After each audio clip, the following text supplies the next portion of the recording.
View of what tax deeds and overages are for those that are new to the channel. But today I like to get into a few tips and tricks that I feel, in my opinion, that has helped me along the way when doing overages. And one of the things is having the instructions to when you're filing a claim, because that's going to kind of help you navigate through the whole system of the county.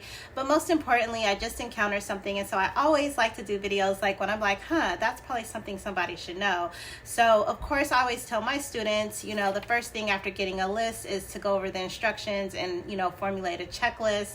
And so I was going through the instructions and I realized that there were a few things that I wasn't really clear on, because a lot of times if you're a third party, they have separate rules of instructions for if you are the actual individual, but there is a way around that. So if you want to know more about that, I do put that in my course about how to get around that if they don't accept third parties. It's a new trick that I just learned. But if you are a third party and you're wanting to just have like the check come to you, which I'm focusing more on those counties. And make the long story short, I realized that the set of instructions that they had for third party weren't really clear, because a lot of times they'll make the claimant fill out a form, then they'll make you fill out a form. It just really depends on the county, honestly. So anyway, one of the major tip I could give you is actually contacting the county. Some of the counties aren't as helpful. Some of them are. Like I said, I was doing my cohort, and when I do my cohort, I kind of like scour all these just odd counties just to learn something new for myself as well. And one county worker was like, I just got here 3 months ago, I don't know anything about anything. I'm like, well, you're really no help. But there are people that have been in the county, and one of the tips that I would say that has worked really well for me is actually contacting someone that actually processed the claims. Every now and again you're going to have multiple people on them, but 9 times out of 10, especially if you focus on smaller counties or counties that aren't as open, I should say, there is someone that you can talk to directly that process and files all the claims. And I take that back, because Florida has a few people that are really nice and they're a big county, so that's another story. But one of the tips I would suggest is actually contacting I don't know what's the word I want to say, a competent worker that files the claims. You want to talk to someone directly, not someone that works in the department, someone that actually files the claims on a consistent basis that can give you some tips and tricks. So that's one of the things that I feel like has helped me navigate, because I think a lot of times if you go on this on your own and you're really not clear and you try to figure out everything on your own based on the instructions, you can make a minor mistake, and better believe they're not going to call you and be like, you filled this out wrong, or we need this person. They're just not going to say anything. So it's really important to kind of like get everything you need up front before you start processing, especially as a third party. The second thing, I wrote it down, let me see. The second thing I think is really important is finding a really good skip tracer. That would be one of the few things that I think a lot of people don't really talk about, because they want to tell you about how much all the money you can make. But I think that is another good tip and trick, is finding a good skip tracer. Like for me, honestly, you guys, it's been hit or miss. I personally feel like I'm the best skip tracer, number one, because I'm free and I have the time to actually dig deep and look for it. But it makes the job a whole lot easier if you have a really good skip tracer. Now, if you're a researcher, you know how if you're a woman and you got those girlfriends that can find everything about a guy you're trying to date, if you got one of those girlfriends, you might want to have her come on your team, because that is something that is key to this business, is actually having a good skip tracer to actually locate the claimants. That will actually change your success rate from, maybe 10 to 20% to at least 50%, is finding a good skip tracer. The third thing I want to talk about is having persistence.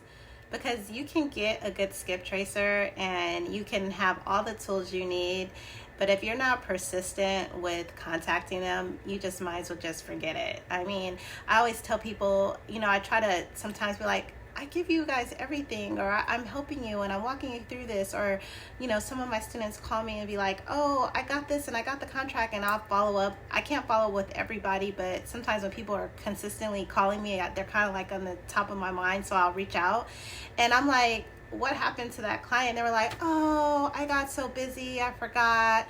And I'm like, you forgot? You forgot off of $50,000? You forgot? So I always just want to encourage you. It's, you know, in my opinion, it's really all about mindset, but it's also about, you know, persistent. Like, you got to believe that you deserve it and that you can actually get it, right? So my third thing is to be persistent once you actually have a person that you can contact. And I didn't really want to talk about this on this video, but I have more time to talk about it, so I'm going to go ahead and talk about it.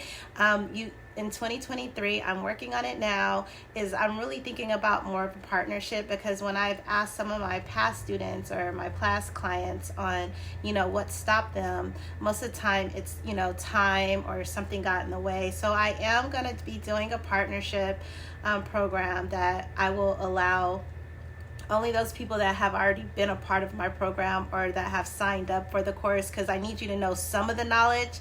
And a partnership is not me doing all the work. It's you doing the work and me carrying the, you know, what I was going to say, course, carrying the torch over. Like, meaning that's what I have found that has been successful with some of the people that I work with. It's like I take on the responsibility to make sure that it's processed properly, following up with the county, following up with the claimant.